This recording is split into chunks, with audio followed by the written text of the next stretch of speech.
and today I want to talk about how when we are mourning the loss of a pet, this is the time when we need to get closer to God and go to Him for comfort and peace. This is not a time when we want to run away from God because we are angry at Him, right?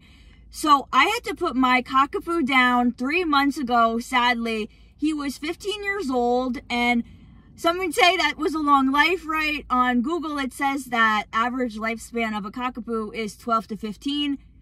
But somebody's cockapoo lived to 23 years old. So it obviously is possible to get past the average, which I wanted my dog to do. And I've had him since he was a puppy, since he was 2 months old. So one of the things that helped me was writing a bunch of poems. And it was a good way for me to express my pain and express my grief. And then it also helped me to then share these poems with my mom and my dad, because obviously we're all mourning together. This is the first one I want to share. It's about the different Bible verses that has given me comfort and has helped me to cope. Bible verses. Romans 8:18. Tatted on the nurse's arm as she held you before your last breath. Yet what we suffer now is nothing compared to the glory He will reveal to us later. James 1:2-4. Whispering in the back of my mind as I try not to lose my faith in God. When troubles of any kind come your way, consider it an opportunity for great joy. For you know that when your faith is tested, your endurance has a chance to grow. So let it grow, for when your endurance is fully developed, you will be perfect and complete, needing nothing. Romans 8:23. I read as I try to tell myself that your body was suffering on your last days here on earth, but you are happy now in heaven with your new body.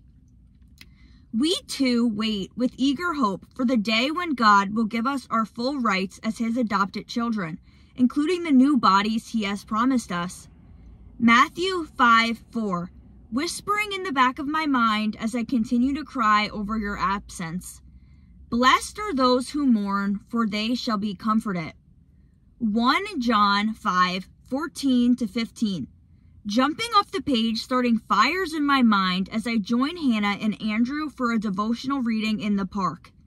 And we are confident that He hears us whenever we ask for anything that pleases Him. And since we know He hears us when we make our requests, we also know that He will give us what we ask for. Anger at God stirring up in my body as I question why He did not answer my cry for help and heal my boy. Was it really His will for you to die? Ecclesiastes 3:1-4. Whispering in the back of my mind later that day, bringing me peace as I cling to my faith to get me through the day. To everything there is a season, a time for every purpose under heaven, a time to be born and a time to die, a time to kill and a time to heal, a time to weep and a time to laugh, a time to mourn and a time to dance. So a lot of these verses helped me, but then obviously, as you see, I was getting upset at the verses that are like, ask and you shall receive, all these things. Like I said, we're confident that He will give us what we ask for. Then there's also verses like, if you have faith as small as a mustard seed, you can say to this mountain, move from here to there, and it will, and so I was obviously praying over my dog because he was getting old and he was starting to have all these health problems, right? And so I would be praying over him for God to heal him and help him with his problems. For example, he would have heavy breathing at night, and sometimes it got to the point where it was starting during the daytime, and he had like this big lump on him, and I had posted a video of me and him, me dancing, and it was supposed to be a funny video of being like, when you just POV, you just want to go for a walk, and now your owner's like basically holding you hostage outside because she wants to like dance, because I do dancing as like a stim. So anyways, I posted a video, and everyone in the comments was like, you need to put your dog down, like he has cancer and all these things. He had this lump on him, and it wasn't cancerous, and it first started out small, and so my mom didn't want to remove it because she didn't want him to go through the suffering of having to wear a cone and the surgery. And so what we learned now is in the future, if we ever have a dog that gets a lump, it's better to remove it and just have them go through that short period of suffering than to have to suffer longer than that, because then the lump obviously grew. So this happened when I was still in high school, and I didn't really have much say in the decision, you know, and that's not what made him, that's not what the reason why we had to put him down, but that was just something that I guess he was struggling with. He ended up having this big lump that was obviously taking a toll on him, because then it was hard for him to get up onto the bed, so we had to have like these step stools and everything, and it was a big ordeal for him to get on the bed at night, and he would cry by the bed because he couldn't get up, and he wouldn't allow us to pick him up either, because I think his lump, like if you touch it or whatever, it would hurt him, you know. But it wasn't cancer. But I'm just saying this because everyone in the comments, like a year before we put him down, was like telling me that I was such a bad owner and we need to put him down and all these things. But the vet said that, you know, it obviously wasn't necessary to remove, and then as he got older, then it was too late to remove it. The vet said, like, at this point you can't remove it, because now he had also like heart problems, and basically when we had to put him down, the day that we had to put him down was because he couldn't get up. It was just like he woke up and then he was in the kitchen and he couldn't get up, so he's kind of flailing around and he couldn't walk. So we took him to the vet, and like at this point, like maybe we should have put him down even prior to this, because, you know, you don't really know if your dog's suffering because they hide it, you know. But at that point it was like, I didn't even want to put him down. I'm like saying to him, I'm like, well, we can put him in like a wheelchair, right? But at that point it's kind of being selfish, you know. You want your pet to stay alive, you know, for you, because you don't want to handle the feelings of, you know, being upset about this. But if your dog is suffering, you know, then it's time. It's different if it's a person, because then they can communicate to you like, oh, I'm really suffering, I'm really in pain, you know. But dogs can't really do that. And I hear people say that dogs hide their illness and they hide their pain from their owners because they don't want to upset them. So basically it was obviously time, because he couldn't walk. We did take him to the vet, and we did ask if there was anything that we could do.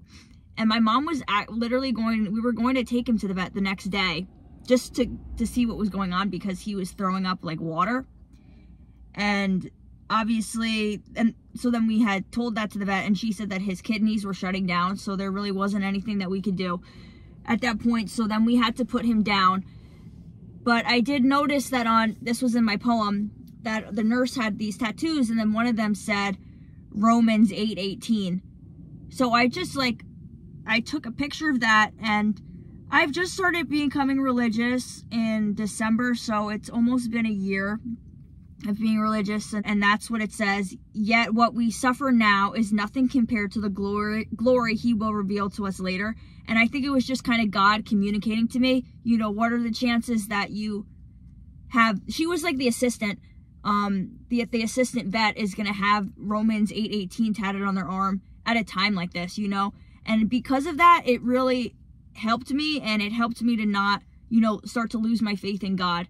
And so before I got baptized, I remembered how in my Bible study group, they were sharing their baptism experience, and I didn't get baptized yet at the time, but they all were. They got their like believer's baptism when you're an adult. And so they were saying how after they got baptized, then like bad things started happening to them. And I guess that's something that like happens to a lot of people, and it's because your faith needs to be tested. And then I remember one of the girls were saying how like in the Bible it says when trials and tribulations come. Like it doesn't say if trials and tribulations come, meaning that like we're going to have trials and tribulations. And then Jesus even says like in this life we will have troubles. So like as a Christian, some things in life are going to be challenging, and we are going to have different troubles and struggles, you know, but we have to go to God, you know, for help during these times. You know, just because you're a Christian doesn't mean everything's going to be perfect and you're going to have a perfect, amazing life, right?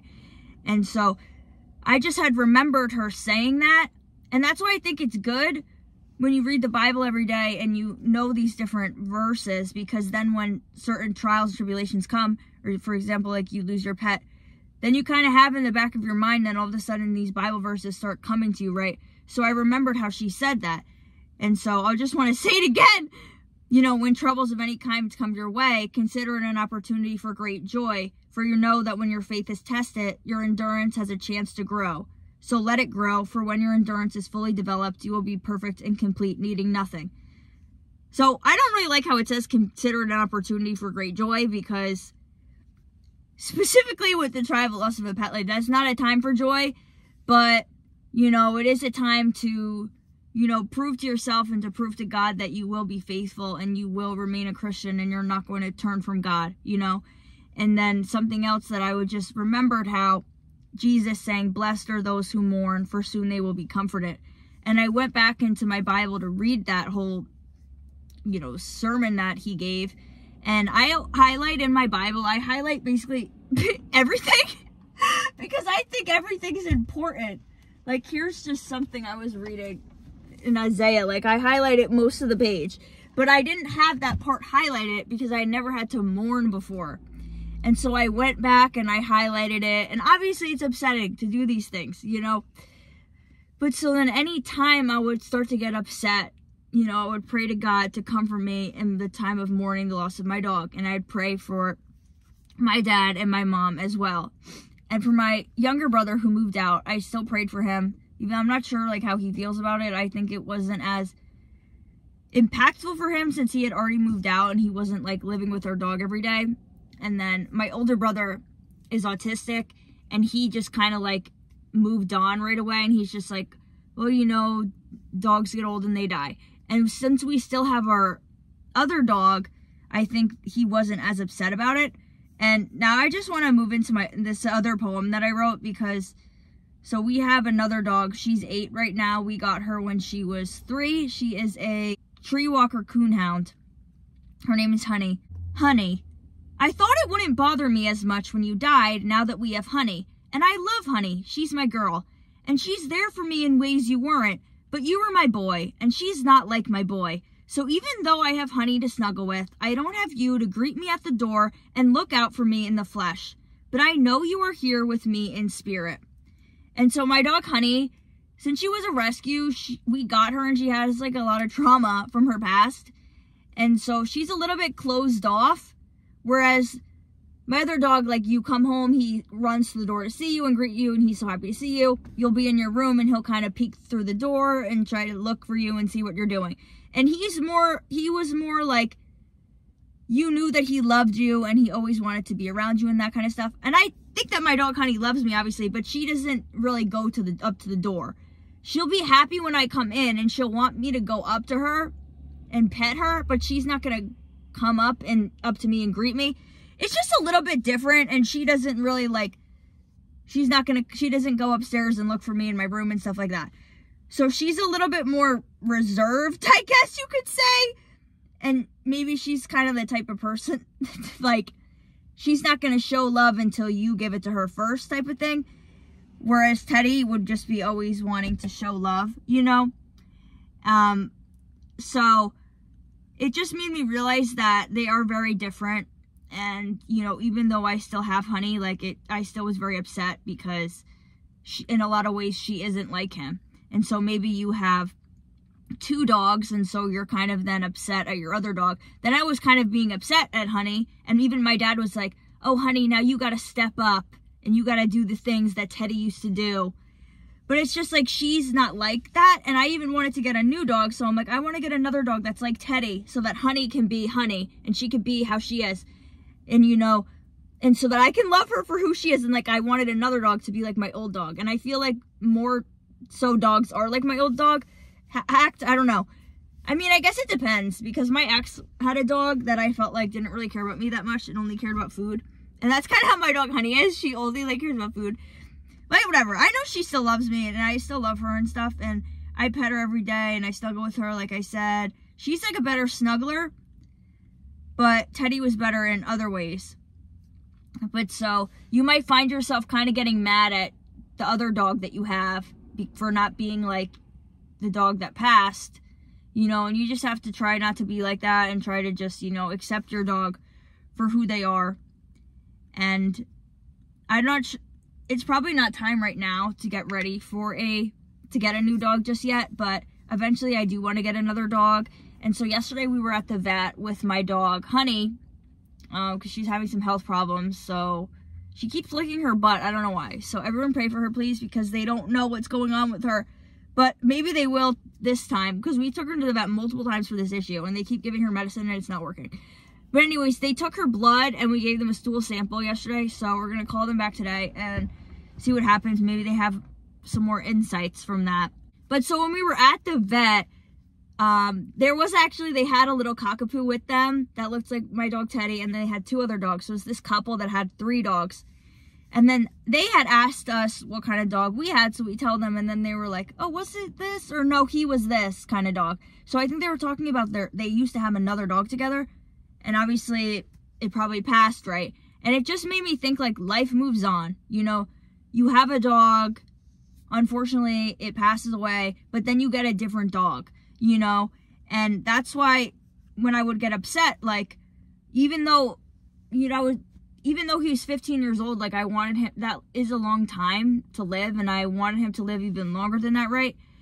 But so the other Bible verse that really just would, you know, help me, to everything there is a season, a time for every purpose under heaven, a time to be born and a time to die, you know, a time to kill and a time to heal.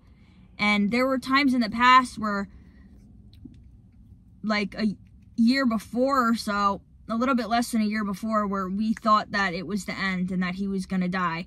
And so we had took him to the vet for something. The vet gave him this medication, and the medication, like, made him worse. And I really thought that it was the end and he was dying. And my younger brother was here, the one that I said moved out. He was home, and, you know, me, him, and my mom, we prayed over Teddy. And then the next day it was like a miracle, like he was better. And so I wrote a poem about this, of course, as well. So I want to read that also, and then I want to talk about it more. More time. I wish we had more time with you. 15 years was not enough. But at least you made it to our birthdays, right? I remember praying over you when I thought it was the end. I begged God to give us more time. He answered that prayer and gave us over 8 months. I just wish he could have given us 8 years. I prayed over you constantly since the first time. I prayed over you the night before you got put down and the morning of. I said, God, if you're real, heal my boy. But he did not answer this time. I'm angry and confused. They tell me everybody dies one day. I just wish it didn't have to be your day. And so, kind of after this happened, guys, I was kind of thinking that, like, maybe he was meant to, you know, pass that time, that the first time we had prayed over him and thought it was the end, because my little brother was home. And it would have been like, we could have all mourned together and he would have been able to say goodbye. You know, but since we had prayed, you know, God did answer our prayer. And then when then we got the 8 more months. And then at that point, my brother had moved out of the house. And so he wasn't there and he didn't come with us to the vet, you know. And I don't know if he would have wanted to go or not, but my mom was like, we just need to make the appointment and we need to go there, you know, because obviously at that point he was suffering and he was crying and he couldn't get up and he couldn't move. We were able to pick him up and put him on the couch, but, like, then my mom's like, what if he has to go to the bathroom and all this stuff, like, and who knows, like I said, he maybe was in pain. So we just had to take him to the vet, and we couldn't have waited for my brother to come home. And so, like I said, I was just kind of thinking maybe it was supposed to be his time then, but since we had prayed, we got then more time, and then I obviously wish that I could have had even more time. But like I said, there's a time to heal and a time to kill, I guess, apparently. That's what the Lord is saying in the Bible, right? But also in that verse, it says, a time to weep and a time to laugh, a time to mourn and a time to dance. So during the first week, the first 2 weeks, you know, don't force yourself to be happy. Don't force yourself to do things to try to make yourself feel better. You know, after the day that we put him down, I went to the gym thinking that it would make me feel better because, you know, I'm always like, a gym is something that makes me happy. I like to exercise and work out, right? And so I went to the gym and I was very upset. You know, I'm like on the verge of tears at the gym. And then I'm kind of upset that, like, the thing that usually makes me happy isn't making me happy. And then I just felt kind of bad. I even made a video about this, like a short video, and I was like upset because, you know, when I leave the gym, like, he's not going to be there waiting for me when I get home, right? And so another thing I did was I went to go see the movie Inside Out. And so I wrote kind of a short poem about this. I don't have it written on here in these poems, but it was like, I had planned on going to see the movie Inside Out, and I was gonna be the color, I was gonna dress up as Disgust and wear green. But then, since you passed away, I was upset and I changed my mind and I decided to go as Sadness and I wore blue. I'm just trying to paraphrase what it was because I don't have it on here, the poem that I wrote about it. But so then I was in the movie theater and I wanted to make like a kind of like a dancing video, because sometimes I like doing dancing videos in public, and I wanted to just say that what happened. And I looked very upset in the video, and it just like wasn't the time to be dancing. So it's just like the Bible says, like a time to weep and a time to laugh, a time to mourn and a time to dance. So, you know, just be patient with yourself and allow yourself to be upset for these 1 to 2 weeks and pray to God, you know, for comfort. Like, you have to pray for God to comfort you every day, multiple times a day. And the Bible says, blessed are those who mourn, for they will be comforted. This means that God will comfort you if you ask him to comfort you. And I did feel God's presence, and I did feel like I was comforted when I would ask him to comfort me, right? And so I have like some other poems, obviously, a lot I could share with you guys. Grief. I've always known pain, but not like this. This is the first pain that I feel is valid. I know I have a reason to be sad. All the other times it was either for no reason or the pain of my actions. But this is different. It's a type of pain you can't run from, and it's a type of pain that nobody can fix. Then we got drawing you. Before you were even born, I drew you. And when you were with me, I drew myself. And now you're gone, and I'm back to drawing you, but this time with wings, but with the same wish for you to be brought into my life. So that's another thing that helps me. I had painted a background for the painting I was going to make of him. And then I drew my dog, and then I put wings on him. It made me happy to put the wings on him. And so that's also another thing you can do if you're an artist. Like, draw your pet and then draw them with wings. And it kind of made me feel like it's not that he died, but he's like, his spirit is still here and his spirit is still around me. So this is the painting slash drawing that I made. And it honestly did make me happy to make this because he looks happy and like with the wings. And I just was telling myself like, he's happy in heaven and he's having fun in heaven, like with his brothers and sisters and his parents. And so I just finished this yesterday, but I was crocheting him. I got this pattern on YouTube. It's a poodle, even though like I said, I had a cockapoo, but I couldn't really find like a cockapoo pattern. So this was the closest that looked like him. So I finally finished this, guys. And one of the things that when I was in church one of the days, I was upset at the end, the pastor praying. And I was kind of thinking to myself, like, I don't even freaking care about this stuff. Like, I'm literally crocheting my dog that passed away and I'm upset. And then she like randomly said, like, blessed are those who mourn, for they will be comforted. Like, it was kind of random within the prayer that she was saying. And so I felt like it was just kind of God communicating with me then. And so I finally finished this last night. And the poodle is just the poodle. And then I got the wings from a different pattern. And so I put the wings on him to make me feel better. Also, guys, I was a little bit upset after I made this when I put the assembly together. I hot glued after I sewed everything on, I hot glued the legs to be touching and here, because before it was kind of like unstable and he was like flopping around, and it reminded me of the day we had to put him down and how he couldn't get up and how he couldn't walk and move. So that's why I hot glued them together, and I added the wings. But when your dog passes away, you're going to start to see, you might see him like kind of that his spirit is around. So I have this other poem. We still see you. I see you in the birds. Mom sees you in the clouds. I see you in the butterflies. Jake sees you in his dream. I see you in the church sign. Dad sees you sitting next to him. I see you in the orbs on my videos, and Allison sees you in the flickering lights. And so my mom was obviously very upset, and this was during like the first week. She saw a cloud. Well, first she saw a rainbow, and then by the cloud, she saw a cloud that looked like this, like somebody flexing their muscles. It was kind of like a message of like, stay strong. And we thought that was a sign from like God and from our dog, right? So I had that as my background on my phone for a while. Not my lock screen, but the other background, so that I could see that anytime I would starting to get very upset about it, just like to stay strong and how he wants us to stay strong and God wants us to stay strong. And then my older brother Jake's had a dream about him. And then my dad, he was carrying his collar around with him everywhere. And so then he would like put it next to him and all this stuff. And then he comes to visit me at my waitressing job, and he would bring the collar and put it on the table. The last 2 times he didn't bring it, but I saw that but now he's been carrying it around with him again, because I saw him doing that. And then my aunt Allison, she was saying like, this was in the beginning, she was saying like, oh, like he was such a good boy and all this stuff in her house. And then she said the lights were flickering.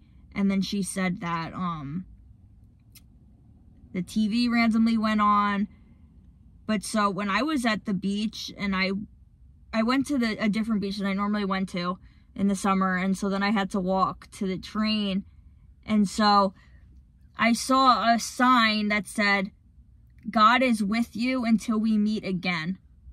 You know, because like obviously when everyone dies, we're going to go to heaven, right? And so then I'll be able to see my dog in heaven. You'll be able to see your pet in heaven as well. So God is with you until, you know, you meet them again. And so I was getting like a bunch of signs to like stay strong and, you know, to not lose my faith in God. But obviously, you know, I still am a little bit upset about this, right? You know, I was a little bit upset putting together the stuffed animal, because it's like, I don't want to have a stuffed animal of my dog. I want my actual dog here, right? You know, but maybe like a month ago, they were having like this fair in my town. And so I see that there's like this church booth. So I was like, oh, let's go up to it, right? And then they had this little domino thing, and I picked it up like, oh, what is this? And it says Matthew 5:4, blessed are those who mourn, for they will be comforted. So this verse really just was helping me to get through things, you know. Anytime I get upset, you know, just praying to God to comfort me. Like I said before, it says that you will be comforted. So you have to go to God for your comfort. And even when things were happening with like the hurricane and stuff, I don't really want to speak on that, because obviously I wasn't affected by it. I live in New Jersey. But I just remember thinking like, why does God let bad things happen like that? Like obviously it's very tragic for people's houses to be destroyed, and then people had to leave their pets behind, you know, and all these bad things were happening, right? But then I just kind of thought to myself like if bad things didn't happen, then we wouldn't have a reason to pray, you know? Because if things were so good all the time, what would you need to go to God for? You wouldn't need to pray for him to help you and give you comfort. So that just kind of helped me a little bit. Like when bad things happen, you just have to continue to go for God for your comfort, and you can't run away from him, because things are just going to get worse, and you're not going to feel better if you run away from him, right? But so then when I was in the thrift store, still being a little bit upset, I saw this. It kind of looks like my dog. So I sent it to my mom. I was going to get it for my dad as a surprise. And then I sent it to my mom, and she was like, oh, that's cute. And then I said, it's not really the right color. So she said, then don't get it. But then I sent it to my dad, and I was like, are you interested? And he said yes. So then I got it. But then I'm looking at some of his photos. It looks just like him in this photo. This was his paw print that they did. After we put him down, like they took his paw print, and then this is just a picture that we put in it. So I think his color like sometimes kind of changed. It would be like, it was more goldenish. Like this one's a little white. I think it's like a little bit more golden than this. So his color would be kind of a mix of these two. Like if he was like a pure white, I would have made him white, but like it's like kind of a little bit of a mix between these two. But so then I got this. I thought my dad was just going to put it like in his room or something, but then he put it on top of his ashes. They gave us his ashes in a box, and it says Teddy on it. And so we were going to maybe do something with the ashes, and I kind of wanted to put them in the stuffed animal. I just finished it yesterday though, but then we ended up just leaving him in the box. So my dad put this over the ashes. I'll show you guys the setup. Well, now we moved. I obviously changed it. So then I put the stuffed animal on top of that. So he used to have the teddy was on top of the ashes. So at first, guys, it honestly made me upset. And I didn't really want to look at it because it just reminded me that he wasn't here. You know? And so I was upset. Maybe it would make me happy. I was thinking maybe if I put little wings on him. Because I could crochet little wings and maybe attach them on here. That might make me happy, but so at first it was making me upset. Like, he's not here anymore. I don't want this little figurine. Like, I want my actual dog, right? But I'm not upset anymore now that it's been 3 months, and now I look at him, and sometimes I'll go up and, like, just give a kiss and just be like, oh, my little Johnny. Because we started calling him, my dad started calling him Johnny Tail, and he would be calling him Johnny, and I was like, who's Johnny? And he's like, his tail. So a few years ago, like, then me and my mom also started calling him Johnny. So sometimes I'll come home and I'll be like, where's my Johnny? You know, obviously he's not there anymore.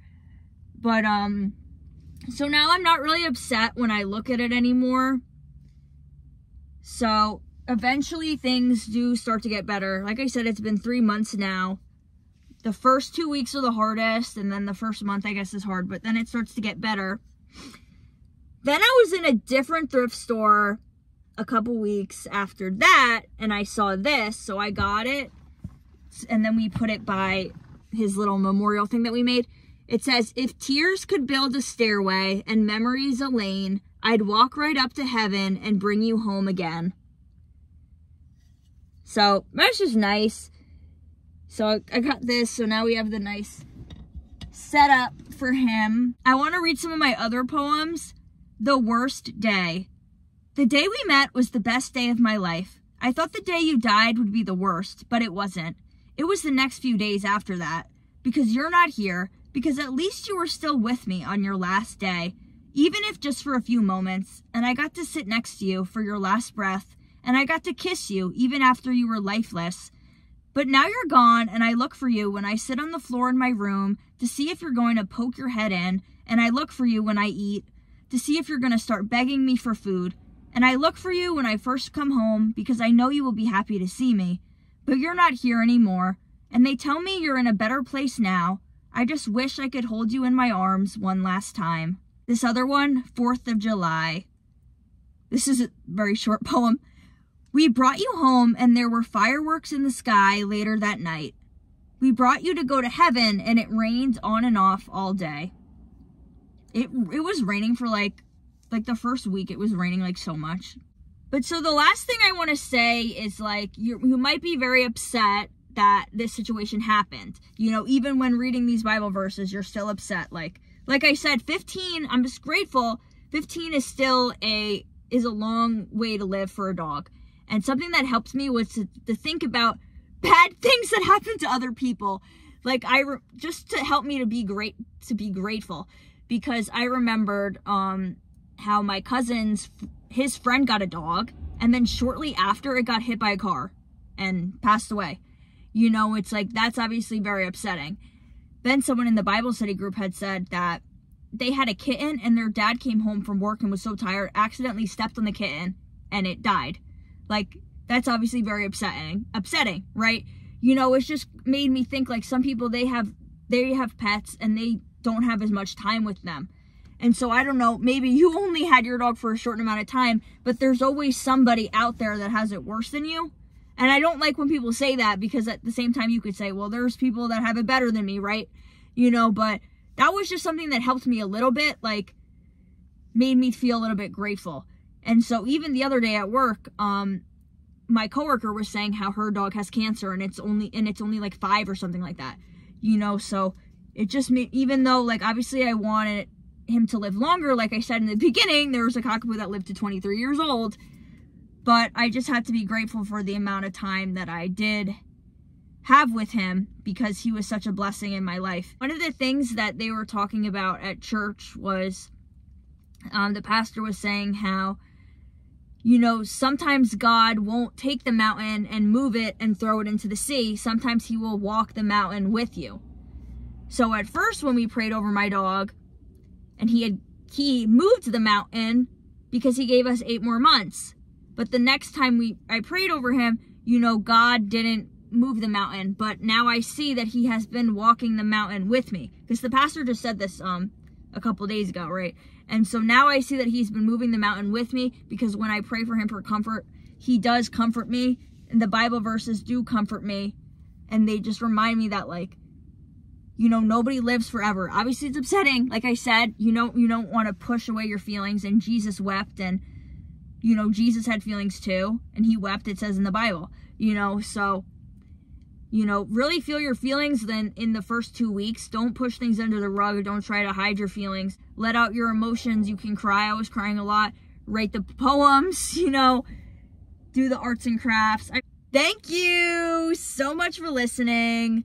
Please like and comment if this video was helpful for you. Let me know of any other videos you want to hear me making. And I'll see you in my next video. Thanks.